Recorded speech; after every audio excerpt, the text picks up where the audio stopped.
तो second chapter शुरू करते हैं। बहुत लेट हो गया सेकंड चैप्टर का टॉपिक के लिए, मैं सॉरी नहीं बोलूँगा, जो समझना समझिए, बट मेरे को सच में प्रॉब्लम था।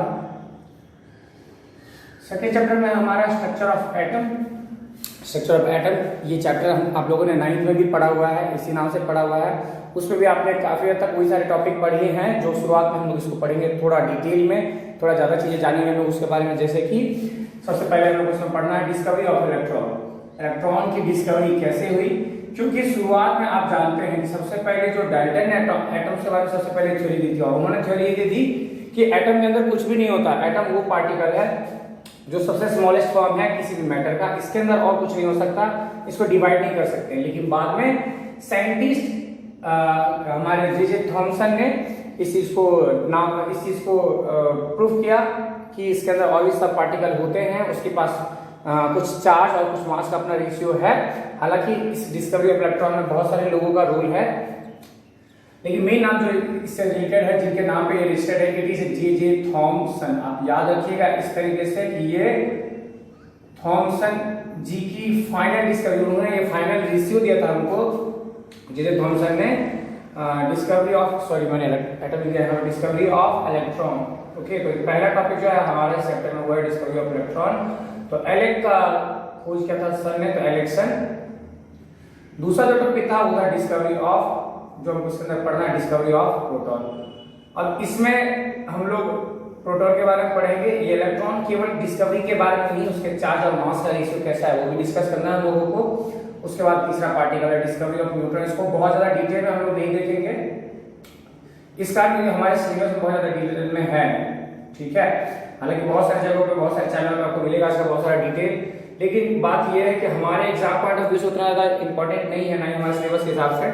जब आप इसी में रिसर्च कीजिएगा तो कर लीजिएगा इसके बारे में डिटेल में रिसर्च। फिलहाल हम लोग केवल उतना समझ लेंगे कि कैसे होगा। और इसके बाद का टॉपिक है डिस्कवरी ऑफ न्यूक्लियस। हालांकि आप सभी जानते हैं, 9th में हम लोगों ने पढ़ा है कि पहले इन दोनों के बाद इसकी खोज हुई, उसके बाद न्यूट्रॉन की खोज हुई थी। लेकिन हमारे बुक में जिस हिसाब से दिया मैं उस हिसाब से बताते चलूंगा। और इन सब के बाद ये वो टॉपिक हो गया जो हमको पहले पढ़ना था। इसके बाद नील बोर ने अपनी थ्योरी दी थी, लेकिन नील बोर के जो मॉडल का जो थ्योरी था वो किस थ्योरी पे बेस्ड था वो हमको पढ़ना है, ठीक है, किनके मदद से निकला। और वो थ्योरी निकला था, एक था इलेक्ट्रोमैग्नेटिक वेव।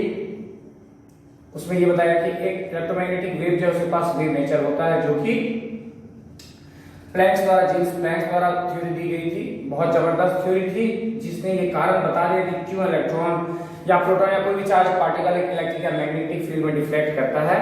और उसके बाद भी थ्योरी पूरी तरीके से कंप्लीट नहीं हुई। सॉरी, जेम्स प्लैंक नहीं थे, ये मैंने नाम गलत रख दिया। ये जेम्स ग्लेन मैक्सवेल नहीं, एक और मैक्सवेल है, क्लर्क मैक्सवेल है। ये मैं कंफ्यूज रहता हूँ ग्लेन मैक्सवेल और क्लर्क मैक्सवेल में, क्योंकि दोनों ने जबरदस्त परफॉर्मेंस देने का ठेका ले रखा है।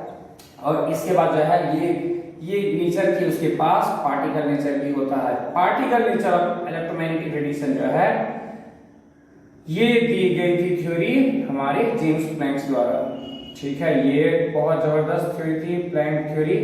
इसी को हम लोग प्लैंक क्वांटम थ्योरी में भी पढ़ते हैं। प्लैंक द्वारा थ्योरी दी गई थी। तो हम लोग स्टार्ट करते हैं फटाफट, क्योंकि 3 मिनट 4 मिनट ऐसे निकल गया हमारा। सबसे पहले इलेक्ट्रॉन की थ्योरी जो आप लोगों ने उस क्लास में भी पढ़ा हुआ था, जब तक ये बताया गया कि इलेक्ट्रॉन एक ऐसा मैटर, एक ऐसा स्मॉलेस्ट फॉर्म से बना हुआ है जो कि स्मॉलेस्ट फॉर्म ऑफ पार्टिकल, जिसको कि नाम दिया गया था एटम, ठीक है। लेकिन इस एटम के बारे में ये रिसर्च लगाना, बहुत सारी बातें निकलती थी। अगर एटम वो है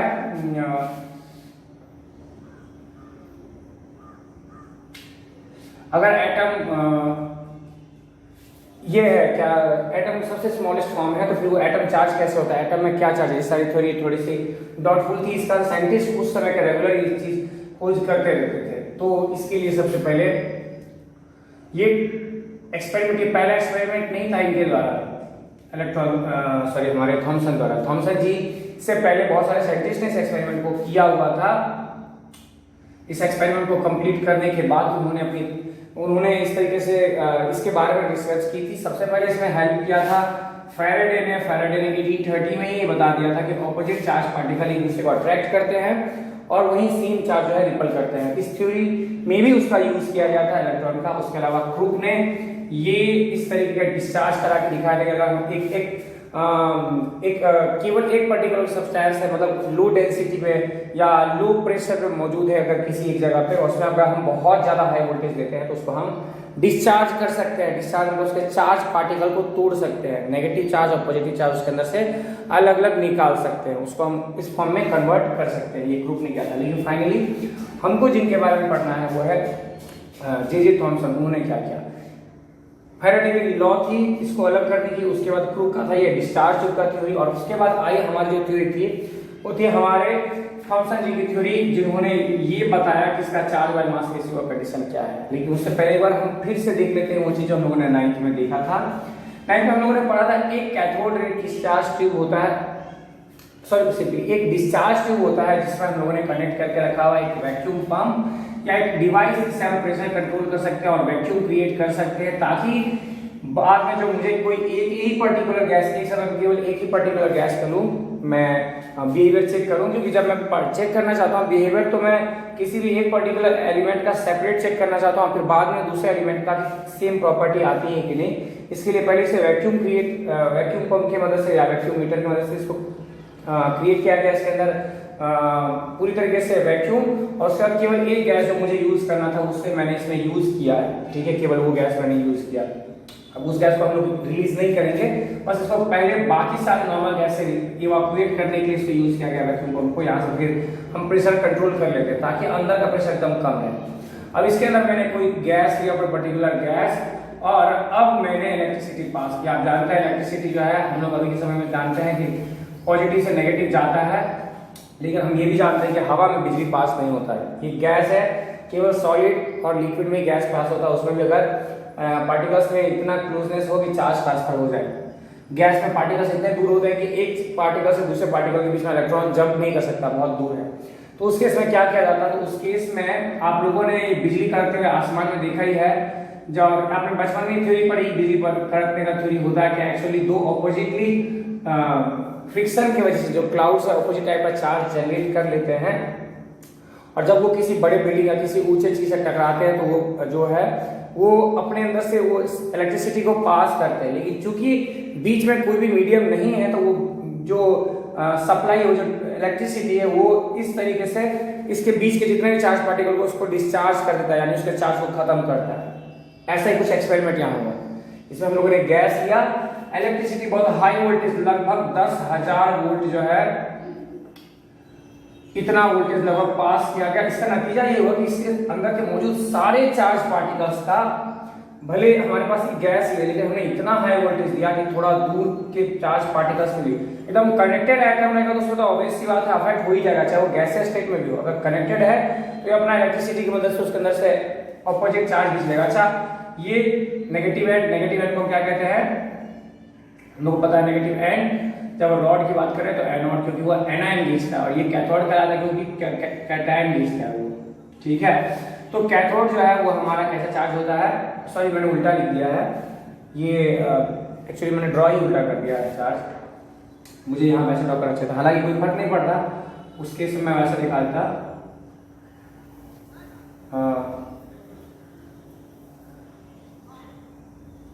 ठीक है, ये इन्होंने 10,000 वोल्टेज सप्लाई किया, यहाँ से एक बहुत हाई वोल्टेज सप्लाई किया, तो ये एंड जो है मेरा नेगेटिव एंड कैथोड है, ये पॉजिटिव एंड एनोड है। तो इलेक्ट्रिसिटी सप्लाई करने से जो इसके आसपास के चार्ज पार्टिकल्स है, इतना हाई वोल्टेज होने की वजह से फैराडे ने जो लॉ दिया था उसके अकॉर्डिंग इससे पहले के साइंटिस्ट ने भी ऑब्जर्व कर लिया था कि जो ऑपोजिट चार्ज पार्टिकल है वो हमेशा अट्रैक्ट होते हैं। तो ऑपोजिट चार्ज पार्टिकल एनोड पे कौन सा अट्रैक्ट होगा, एनायन यानी कि नेगेटिव चार्ज पार्टिकल। तो बहुत सारे नेगेटिव चार्ज पार्टिकल इस साइड आया और वहीं सेम चार्ज रिपल करते हैं तो वो दूर जाएंगे। अब दोनों तरफ ये चीज मूवमेंट हुआ, ठीक है। हम ये इस चीज में बार बार यही सवाल आता है कि सर क्यों हम लोग यही बोल रहे हैं एनोड का इलेक्ट्रॉन ही क्यों डिस्कवर हुआ, उसमें प्रोटॉन क्यों नहीं हुआ, क्योंकि उसी टाइम पे देखो ये डिस्कवरी ना एक्चुअली काफी कंफ्यूजिंग है कि पहले क्या आया। हालांकि नाम पहले इलेक्ट्रॉन का दिया गया है, लेकिन उसी समय किसी दूसरे जगह पे पॉजिटिव चार्ज पार्टिकल के लिए भी एक्सपेरिमेंट चल रहा था। जब थॉमसन ने अपना एक्सपेरिमेंट किया उस समय प्रोटॉन के गोल्ड स्टीन भी अपना एक्सपेरिमेंट कर रहे थे। लेकिन सबकी अपनी अपनी थ्योरी थी कि कोई कहता था कि एटम नेगेटिवली चार्ज पार्टिकल हो जाता है, कोई कहता है पॉजिटिव चार्ज पार्टिकल हो जाता है। इससे पहले की थ्योरी थॉमसन जी ने ये तो बताया कि एटम कैसा होता है, इंडेस्ट्रक्टिबल होता है, उसमें किसी तरीके का चार्ज नहीं होता। लेकिन ये कारण समझा नहीं पाया, अगर चार्ज नहीं होता है तो वो चार्ज में कन्वर्ट कैसे जाता है, क्यों रवि के दौरान कोई चीज अट्रैक्ट या रिपल करता है, ये कैसे होता है, तो वो कारण नहीं समझा पाया। अब बाकी साइंटिस्ट ने ये कहीं ना कहीं आइडिया लगा लिया कि शायद इसके अंदर कोई दूसरा चार्ज पार्टिकल होता है। अब चूंकि थॉमसन जी ने ये माना था कि इसके अंदर नेगेटिव चार्ज पार्टिकल होता है, तो उन्होंने इस चीज को चेक करने के लिए क्या किया, नेगेटिव एंड पे उन्होंने एक स्क्रीन लगाया, जिसको कहते हैं हम फ्लोरोसेंट स्क्रीन। फ्लोरोसेंट स्क्रीन आपने भी देखा है, एक तरीके का स्क्रीन होता है जिसपे जब लाइट पड़ता है, आप लोगों में से उन लोगों ने देखा है जो फोटो ट्यूब वाले टीवी देखते थे, जो पुराना टीवी आता था जिसके पीछे में इस तरीके से निकला रहता था, बॉक्स जैसा, ऐसा डब्बा जैसा टीवी होता था, पीछे से ऐसा निकला रहता था। उसका प्रोसेस ऐसा होता था कि वहां से इलेक्ट्रॉन्स पड़ते थे, मेरे फोटो ट्यूब एक पूरा स्क्रीन होता था, उस पर पड़ता था, जहां जहां पड़ता था वो सारा स्क्रीन चमकने लगता था, यानी उसमें लाइट एमिट होती थी, और वो लाइट के सामने मेरा हुआ करता था ग्लास। जो नए जमाने का जो ग्लास, नए जमाने मीन्स कलर टीवी के लिए एक ग्लास जो कलरफुल ग्लास था, इसी कारण अलग अलग तरीके का कलर चीज हमको दिखाई देता था। ब्लैक एंड व्हाइट में हमको बिना कलर, केवल ब्लैक एंड व्हाइट कलर में ही दिखता था। लेकिन दोनों केस में प्रोसेस यही होता था कि चार्ज पार्टिकल्स मेरे उस फोटो ट्यूब के अंदर, उस स्क्रीन से पीछे एक स्क्रीन हुआ करता था जो फ्लोरोसेंट स्क्रीन था, जो बहुत हाई वोल्टेज जब इस पे चल जाता था तो वो उड़ जाता था, अब कहते थे हम फोटो ट्यूब उड़ गया। इस पे भी मैं जिसकी बात कर रहा हूँ फिलहाल, यहाँ पे वो स्क्रीन मैंने लगाया, मैंने नहीं उन्होंने लगाया, उन्होंने इसी कारण लगाया क्योंकि उनको ये शक था कि शायद कोई चार्ज पार्टिकल इसके अंदर होता है। फोटो ट्यूब वाली थ्योरी का सभी को पता है कि चार्ज पार्टिकल जब फ्लोरोसेंट स्क्रीन पे पड़ता है तो वो चमकने लग जाता है। तो इस चीज को चेक करने के लिए उन्होंने एक्सपेरिमेंट किया कि क्या अगर ऐसा है, तो उन्होंने क्या किया, ये जो एंड था उसके बीच में छेद कर दिया, परफोरेटेड कर दिया, ताकि चार्ज पार्टिकल इसके अंदर से पास हो सके। और उस साइड जो स्क्रीन लगा हुआ है, अगर इसके अंदर से नेगेटिव चार्ज पार्टिकल मौजूद है तो स्क्रीन पे हिट करेगा, मतलब टकराएगा, और टकराएगा तो जिस तरीके से मेरे टीवी के स्क्रीन पर चार्ज पार्टिकल्स टकराते हैं इलेक्ट्रिसिटी वाले, तो टीवी स्क्रीन चमकने लग जाता है, या फिर चमकना मीन्स मुझे टीवी दिखने लग जाता है, उसमें एक व्यू दिखता है, वैसे यहाँ पे भी चमकना शुरू हो जाएगा जहां पे भी नेगेटिव चार्ज पार्टिकल्स टकराएंगे। जो इनकी थ्योरी थी, जो ये चाहते थे वो हुआ। इन्होंने जब बहुत हाई वोल्टेज दिया तो आसपास के चार्ज पार्टिकल तो घिंचे ही, लेकिन बहुत लो प्रेशर होने की वजह से और बहुत हाई वोल्टेज की वजह से चार्ज पार्टिकल्स को मोशन करने में बहुत ज्यादा समय नहीं लगा, और चार्ज पार्टिकल्स घिंच गए, जितने भी नेगेटिव चार्ज पार्टिकल्स वो इधर घिंचे, और वहीं पॉजिटिव चार्ज पार्टिकल्स उसे रिपल करके इस साइड की तरफ आए। लेकिन उनकी थ्योरी फिलहाल इस पे, उनका टारगेट यहाँ पे नहीं था, उनका टारगेट था केवल ये ढूंढना, यहाँ पे जहां जहां पे वो चार्ज पार्टिकल हिट किया वहां पे इस तरीके से चमकना शुरू हो गया। और यहाँ इस कलेक्शन के थ्रू उन्होंने बताया कि yes there is a sub particle negatively charge sub particle, there is a negatively charge sub particle present in atom. ये इनकी थ्योरी आ गई, क्योंकि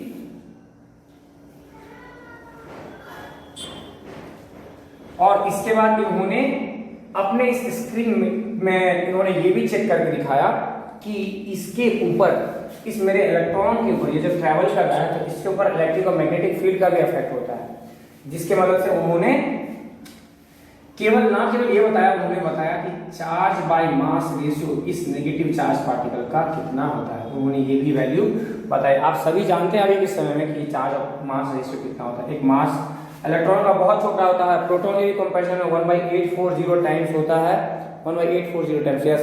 और प्रोटॉन का मास हम लोग लगभग वैल्यू मानते हैं, तो सोच लीजिए मास कितना छोटा है।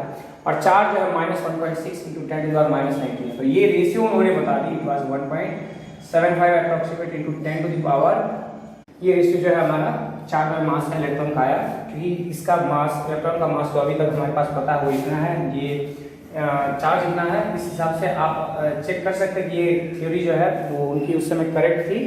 हालांकि ये बाद में मुझे पता चला, मुझे मीन्स हम सभी को बाद में पता चला है कि इसकी वैल्यू इतनी है।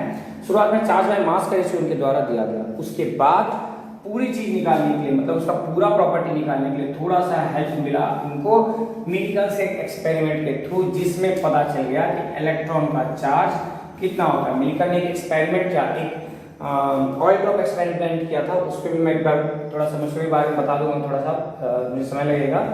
उसमें उन्होंने एक एक्सपेरिमेंट किया था जिसमें उन्होंने एटोमाइजर से पहले उन्होंने ऑयल ड्रॉप किया, एटोमाइजर से प्रेशर क्रिएट करने पे वो जो बहुत स्मॉल पार्टिकल्स में उसका ऑयल का जो ड्रॉप था वो स्प्लिट हो गया। उसके बाद वो एक प्लेट नेगेटिवली चार्ज पार्टिकल्स के प्लेट से पास हुआ, जिसकी वजह से वो ऑयल ड्रॉप जो आयोनाइज हो गया। फिर नीचे एक दूसरा प्लेट लगा हुआ था जो पॉजिटिवली चार्ज पार्टिकल प्लेट था और कनेक्टेड था वो एक वोल्टामीटर से, जो आप लोगों ने घर में भी देखा एक तरीके का डिवाइस जो ये बताता है कनेक्ट करने की इसके अंदर वोल्टेज है कि नहीं। तो उससे उस एक्सपेरिमेंट में मैं और डिटेल में बताऊंगा उसके बारे में। उस चार्ज पार्टिकल के मदद से वो फिर दूसरे वाले प्लेट पे हिट किया, कितना चार्ज जनरेट हुआ, इस तरीके से उन्होंने हर एक इलेक्ट्रॉन का चार्ज का वैल्यू बताया मिलीकल में, ये मिलीकल ने बताया। और इसके बाद फिर यहाँ से मास ऑफ इलेक्ट्रॉन की भी वैल्यू आगे what is happening to the mass of electron की वैल्यू आई लगभग 9.1 × 10⁻³ kg। ये अभी इस समय हमारे पास वैल्यू पता है इस कारण क्योंकि ये थॉमसन की थ्योरी दी गई थी, फिर ये मिलीकल्स ने दिया ये इसकी वैल्यू, मिलीकल के एक्सपेरिमेंट से मिला था ये वैल्यू। और उसके बाद फाइनली जो हम लोगों को मिला वो मिला मास ऑफ इलेक्ट्रॉन। ये मास ऑफ इलेक्ट्रॉन की वैल्यू आई m की वैल्यू 9.1 × 10⁻³ kg। तो ये मेरा पहला चार्ज पार्टिकल था जिसकी डिस्कवरी हुई। इस डिस्कवरी के दौरान उन्होंने ये वैल्यू को ऐसे ऑब्टेन किया, उसके बारे में हम डिस्कस कर लेते हैं। तो मैं इसको थोड़ा सा इरेज करके दिखाता हूँ क्या क्या हुआ था उस समय पे। डिस्कवरी ऑफ इलेक्ट्रॉन में लिखते हैं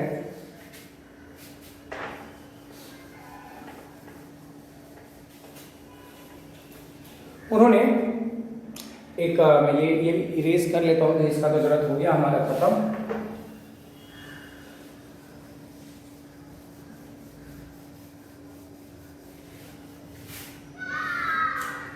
उन्होंने जैसे कि हम लोगों ने देखा था याद ही हम लोगों को यहाँ पे जैसा प्लेट में था वैसे कनेक्शन क्रिएट करते हैं।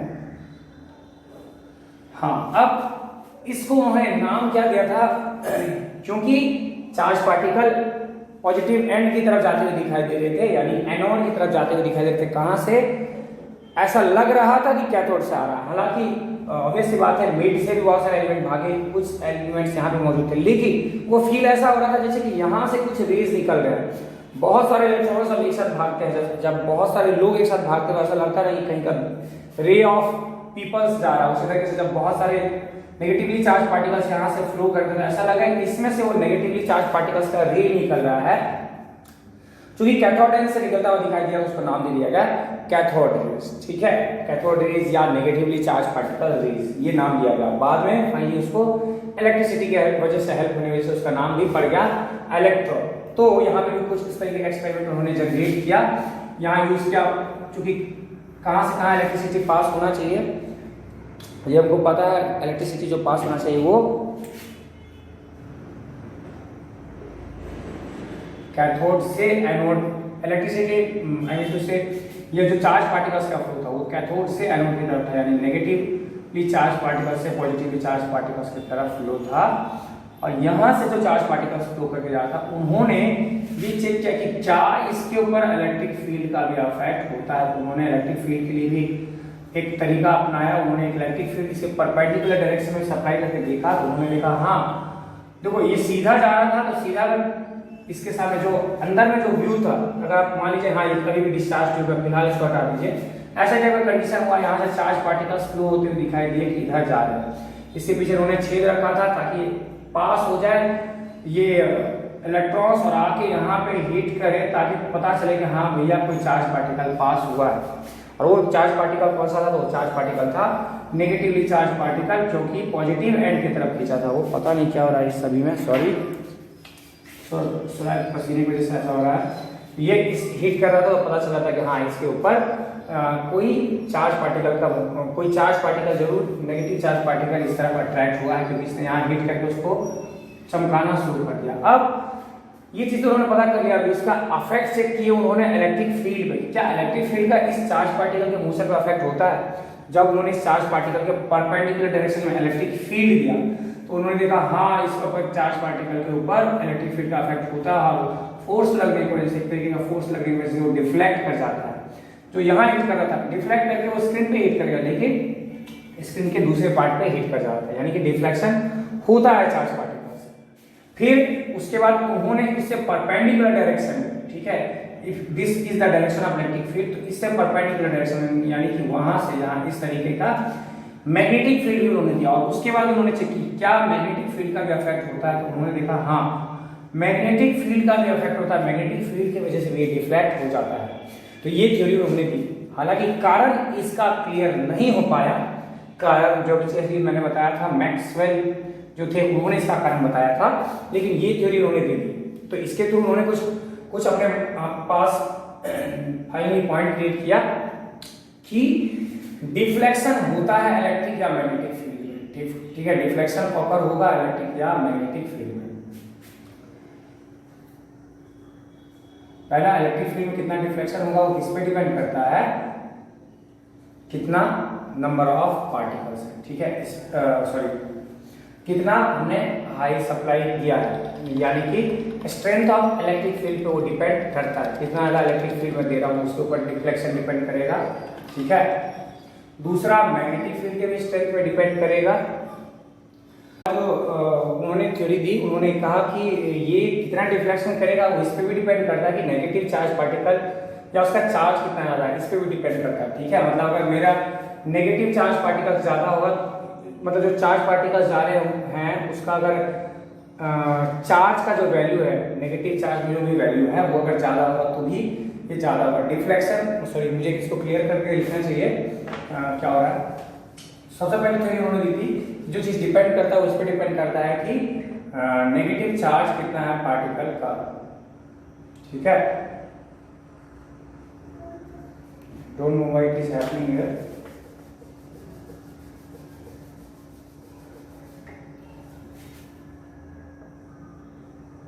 तो ये negative charge of the particle पे डिपेंड कर रहा है, ठीक है, कितना ज्यादा नेगेटिव चार्ज दिया जा रहा है उसको, जितना ज्यादा नेगेटिव चार्ज होगा डिफ्लेक्शन उतना ज्यादा होगा। ये उनका पहला पॉइंट था। किन चीजों पर डिपेंड कर रहा है उसकी बात करें, नेगेटिव चार्ज ऑफ पार्टिकल, इससे डिफ्लेक्शन डायरेक्टली प्रोपोर्शनल, ये उनकी थ्योरी थी, ठीक है। दूसरा उनका थ्योरी था कि मास ऑफ पार्टिकल जो है चार्ज पार्टिकल का उससे इनवर्सली प्रोपोर्शनल है, मतलब वो जितना हल्का होगा उतना दूर फेंका सकता है। ये हम और आप ही जानते हैं, फोर्स लगता है और अगर कोई हल्की चीज है उसको फोर्स लगा तो ज्यादा दूर जाता है, अगर भारी चीज है तो कम दूर जाता है। जैसे कि एक हल्की टेनिस की बॉल है, अगर उसको कोई हिट करता है तो बहुत दूर जाएगा, लेकिन एक ड्यूस की बॉल है उसको उतनी ताकत से हिट करेंगे तो कम दूर जाता है। तो ये इनवर्सली प्रोपोर्शनल है डिफ्लेक्शन से, या हम यूं कह सकते हैं कि डिफ्लेक्स थ्योरी ऐसे लिख सकता हूं कि deflection is inversely proportional to mass of the charge particle. जितना हल्का होगा चार्ज पार्टिकल उतना ज्यादा डिफ्लेक्शन, जितना कम होगा उतना कम डिफ्लेक्शन। डिफ्लेक्शन मतलब जो ये सीधा जा रहा है उससे वो कितना दूर चला जा रहा है ये फोर्स लगने की वजह से वो।